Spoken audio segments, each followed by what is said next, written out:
very much. My name is Stewart Francis, and don't worry, I haven't heard of you either. I'm getting used to it. In a world full of patronizing insincerity, it is so nice to be back in my beautiful hometown.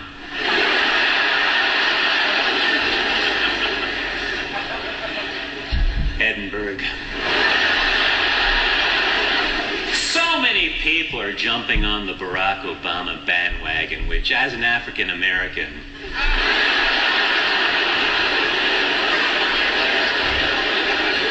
really offends me. No, you're looking at a very proud Canadian who's very proud of the education system in Canada, I think.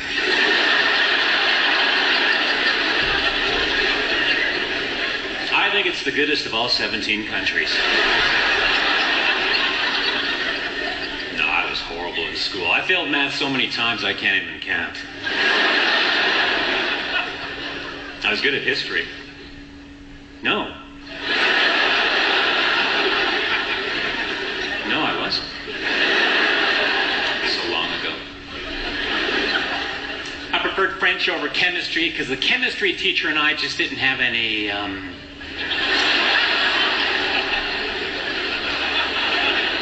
rapport.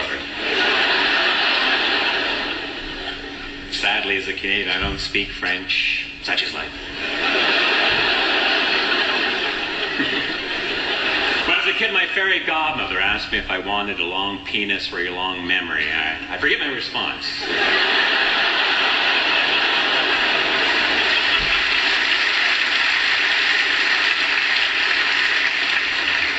Like most Canadians, I like to go clubbing, but if there's no seals around.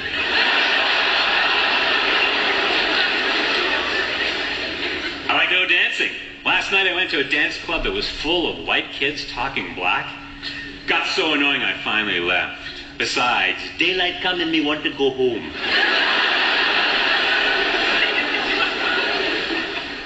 I quit my job at the helium gas factory. I refuse to be spoken to in that tone.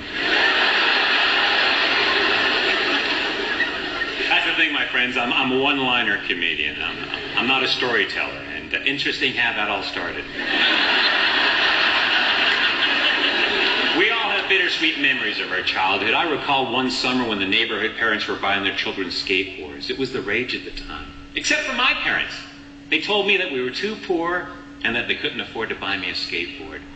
But I remember one night I tippy-toed out of my bedroom. I got a piece of wood and a hammer, and I beat them to death.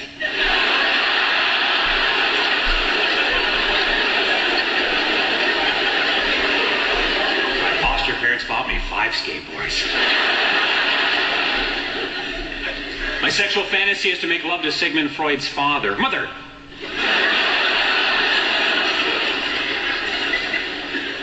Nobody wants to be alone. A recently divorced friend of mine is hopeful of once again finding romance. Beer-bellied, completely bald. I don't like her chances.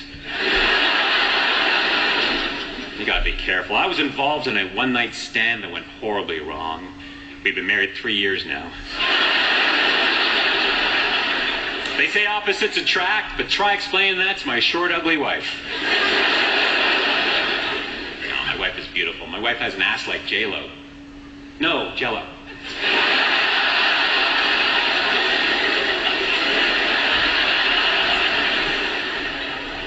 And I'm not ashamed of my wife. If you don't believe me, go to the car and ask her. Ask her loud, she's in the boot. Is my wife dissatisfied with my body?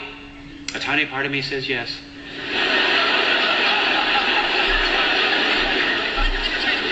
No, I'm not married. If I was married, would I be able to do this?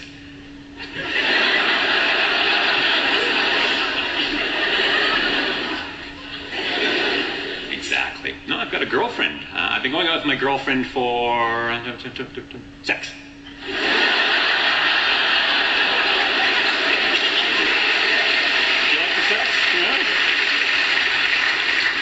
I love to go to bookstores and say to the clerk, "Hello, I'm looking for a book titled How to Deal with Rejection Without Killing."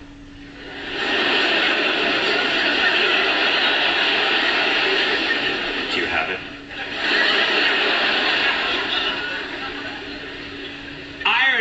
That's one thing I truly do respect about you people here in Scotland.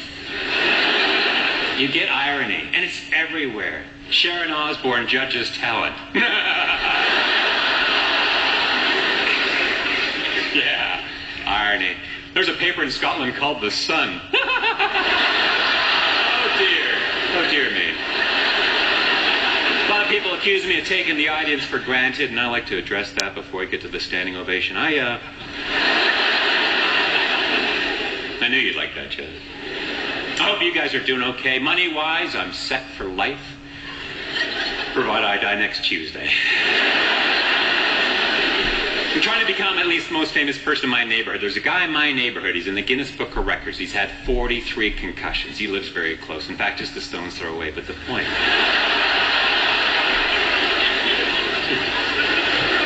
Some of you recognize that, whereas most of you are looking at me thinking, is this shit funny in Canada? No, it's not. That's why I'm here. I love you, Edinburgh. Cheerio.